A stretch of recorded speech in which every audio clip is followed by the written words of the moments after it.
Mesdames et messieurs, bonsoir et merci si vous nous rejoignez sur votre édition journal de 22 heures. Et voici au sommaire de l'actualité. Réunion de concertation pour renforcer la réponse nationale.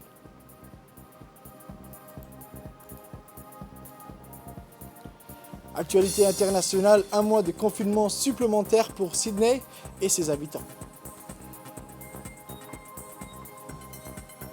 Mesdames et messieurs, merci encore si vous nous rejoignez sur cette édition.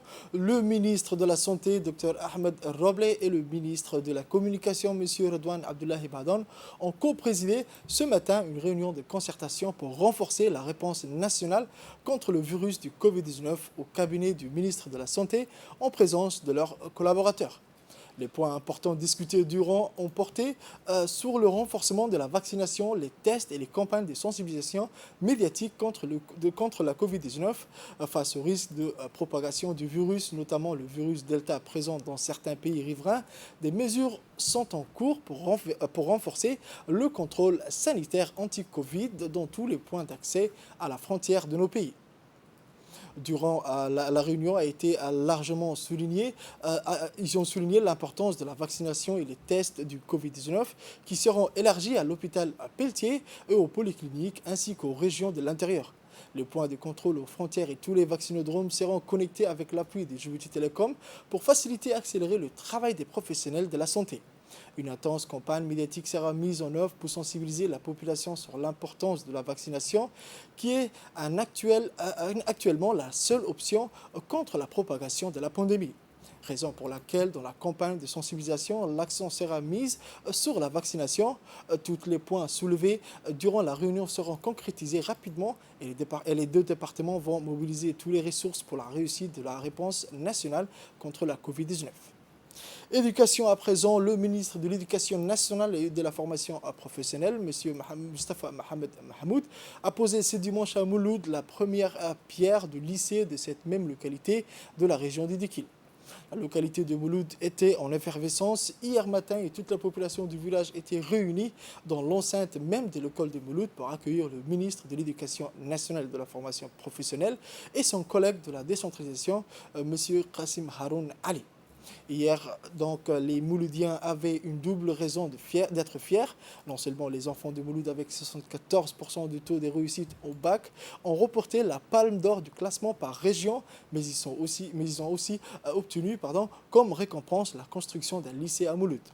Arrivé en tout début de matinée sous un ciel très clément et inhabituel en cette période d'été, la délégation conduite par le ministère de l'Éducation nationale et de la formation professionnelle a pris place sur le site de la cérémonie.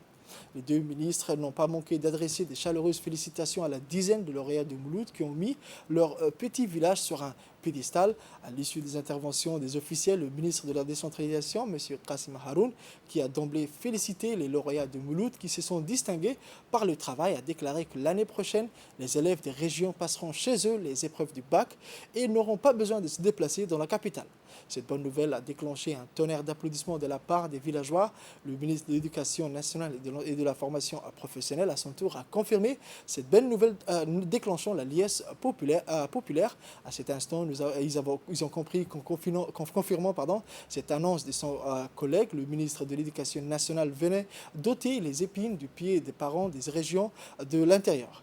À l'issue du traditionnel discours, M. Mustafa Mohamed Mahmoud a posé la première pierre du lycée de Mouloud. Avec cette action, l'éducation nationale du pays venait d'entrer de plein pied dans la décentralisation. À la fin de la journée, les jeunes lauréats ont obtenu des récompenses. Écoutons à présent quelques réactions des bacheliers présents à cette occasion.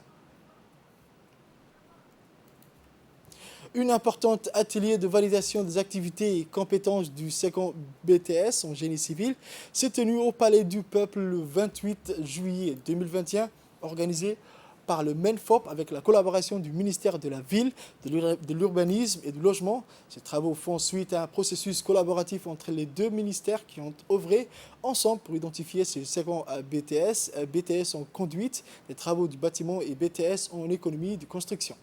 Cet atelier a vu la participation des représentants des deux ministères, le conseiller technique du ministère de la Ville, de l'Urbanisme et du Logement, M. Ahmed Mohamed Hersi, et le directeur général du l'EFTP, qui ont lancé les activités. Le secteur privé, notamment le secteur du bâtiment, était largement représenté avec la participation d'une quinzaine d'entreprises qui ont envoyé des ingénieurs. Ces derniers ont activement pris part aux échanges avec les spécialistes du MENFOP et du ministère de la Ville, de l'Urbanisme et du Logement, illustrant ainsi l'importance du partenariat public-privé dans cette activité. En effet, le MENFOP, en impliquant systématiquement le secteur privé dans la chaîne de formation, tient à assurer la qualité de ces formations, à savoir l'élaboration des programmes à la formation des entreprises, afin de les rendre conformes aux attentes des entreprises de la place et les futurs employeurs et des techniciens formés par le MENFOP.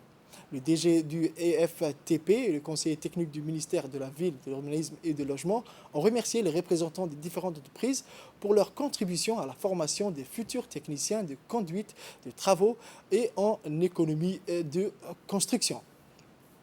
Autre actualité à présent sur le ministre du Commerce et du Tourisme, son Excellence M. Mohamed Ouarsama Dirie, a entrepris du 26 au 27 juillet 2021 une visite de travail à Ankara, Turquie, afin de répondre à l'invitation de son homologue, le ministre du Commerce de la Turquie. L'objectif principal de la mission du ministre consiste d'une part à porter au niveau international les réformes engagées par la République de Djibouti dans le domaine de la politique commerciale, en particulier la nouvelle politique nationale de la normalisation, et d'autre part de nouer des partenariats solides avec les organismes spécialisés dans les normes et qualités telles que l'Agence turque des normes ou encore l'Agence turque d'accréditation halal. Les différents entretiens menés par le ministre ont porté, entre autres, sur les voies et moyens permettant de renforcer davantage les relations de coopération entre la République de Djibouti et la Turquie, ainsi que les relations de coopération technique dans des domaines d'intérêt commun, en particulier le commerce et la normalisation.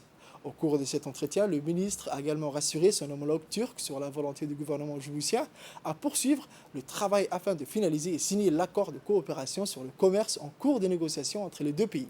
Le ministre du Commerce et des Douanes turc, son Excellence M. Mohamed, a pour sa part rappelé que son pays reste engagé à stimuler les investissements turcs à Djibouti, notamment à travers l'accord bilatéral sur l'investissement entré en vigueur en 2017 et qui a permis à la Turquie d'acquérir une zone économique spéciale d'une superficie de 5000 hectares.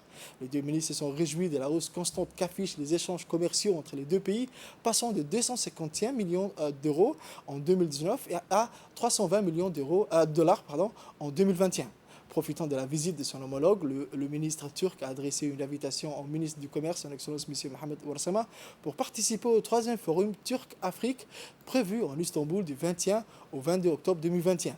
En dernier lieu, le ministre du Commerce a formulé le souhait de voir davantage d'investissements turcs à Djibouti et s'est engagé à fournir tous les appuis et facilités nécessaires aux opérateurs économiques turcs.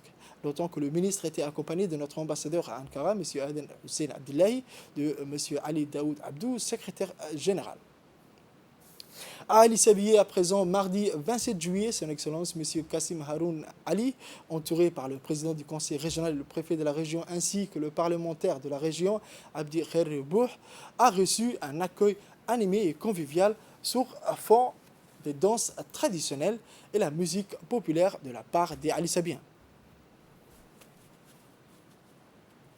En prenant la parole devant une assistance composée d'élus de la région, représentants des services déconcentrés, organisations de la société civile, des notables et des députés, après avoir remercié tous les Ali-Sabiens, ces derniers attaquent le vif du sujet en abordant la gouvernance locale, un des défis majeurs à relever dans l'accomplissement de sa mission. Ainsi, la gouvernance locale est indispensable pour la promotion d'un développement inclusif et durable, déclare le ministre en invitant les autorités locales à exercer leur pleine responsabilité aux égards de leur responsabilité vis-à-vis des usagers et des citoyens qu'elles servent. Enfin, M. Kassim Haroun Ali a invité les collectivités territoriales à rester particulièrement attentifs à l'application des règles de la bonne gouvernance conformément aux orientations fixées par le président de la République, son Excellence M. Ismaël Omar Guelleh.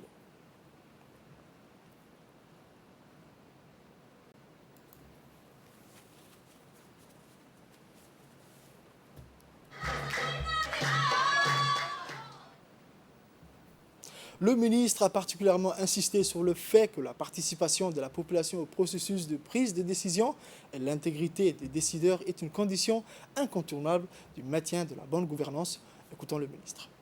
Je tiens tout d'abord à remercier les autorités de la région de Ali Sabih et la population pour cet accueil chaleureux, enthousiaste, connu par tous les Djiboutiens pour l'accueil que Ali Sabih réserve à leurs hôtes honorables.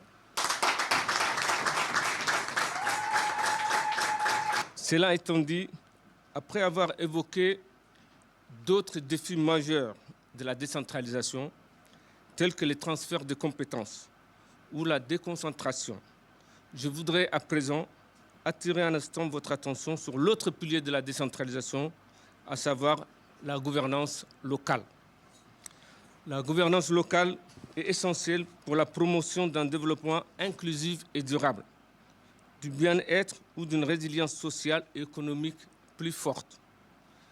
L'exercice de leurs pleines responsabilités par les autorités locales doit être examiné au regard de leur redevabilité vis-à-vis des usagers et des citoyens qu'elles servent. Les autorités locales doivent aussi rendre compte de leur mandat, pouvoir et fonctions auprès de la communauté et des usagers qu'elles gouvernent. Il est ici question de mécanismes permettant à la population de s'engager, voire même de participer au processus de prise de décision. La collaboration étroite avec les citoyens et les usagers peut aller au-delà de la consultation et du dialogue à travers la coproduction et la fourniture conjointe des services publics. Et ensuite, le ministre Qassim Haroun Ali, entouré par le président du conseil régional et le préfet de la région, ont pu visiter les différents sites de la région.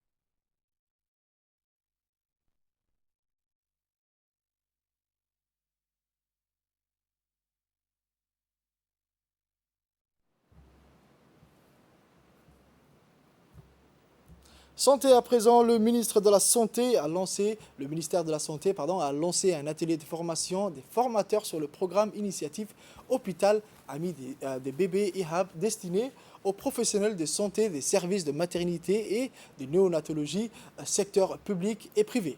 À noter la présence de la directrice de la santé mère et enfant, Mme Fatouma Ali, à cette session de lancement de la formation en cascade. Il s'agit donc du lancement d'une formation des formateurs sur le programme IHAB qui porte sur les objectifs d'amélioration de l'accueil de nouveau-nés et d'encouragement de l'allaitement maternel pour un accompagnement optimal des parents pendant la grossesse, à la naissance et aussi durant leur séjour dans le service. En effet, cette formation couvrira 200 participants et participantes de Djibouti-Ville et des régions qui seront formés pour la mise en œuvre de 12 recommandations de l'IHAB dans les 7 maternités du pays. De l'allaitement maternel à travers tout le territoire de Djibouti. Alors, quand on sait que les avantages de l'allaitement maternel sont triples concernant le bébé, mais également concernent la mère, mais également concernent la société et la communauté, et les avantages ne peuvent être limités. Alors, c'est dans ce sens que cette formation va prendre les jalons aujourd'hui pour, au finish, aboutir à une labellisation de minimum 7 maternités, les 2 maternités de référence de Djibouti-Ville, à savoir la maternité de Dar al-Hanan et la maternité de l'hôpital Cheikho, mais également les 5 polycliniques environnantes de Djibouti-Ville. Actualité internationale à présent, depuis le 30 juillet, la plus grande ville d'Australie est en confinement. La fin de ce dernier a déjà été reportée 2 fois et doit désormais s'arrêter le 28 août pour ses 5 millions d'habitants. Alors que des manifestations contre le confinement ont eu lieu dans le monde et notamment en Australie la semaine dernière, les habitants de Sydney vont devoir s'armer de patience et passer 1 mois supplémentaire en confinement. Une décision motivée mercredi par les autorités locales qui invoquent des contaminations toujours plus nombreuses et un taux de vaccination faible. La plus grande ville d'Australie devrait initialement mettre fin à son confinement de 5 semaines le 30 juillet, mais les restrictions ont été prolongées de 4 semaines jusqu'au 28 août. L'Australie, largement épargnée par les premières vagues de la pandémie avec une stratégie zéro Covid, est à présent touchée par le très contagieux variant Delta, et cela d'autant plus que seulement 13% des 25 millions d'habitants sont vaccinés. C'est tout pour cette édition de 22h. Merci de nous avoir suivis et restez avec nous pour la suite du programme. 4.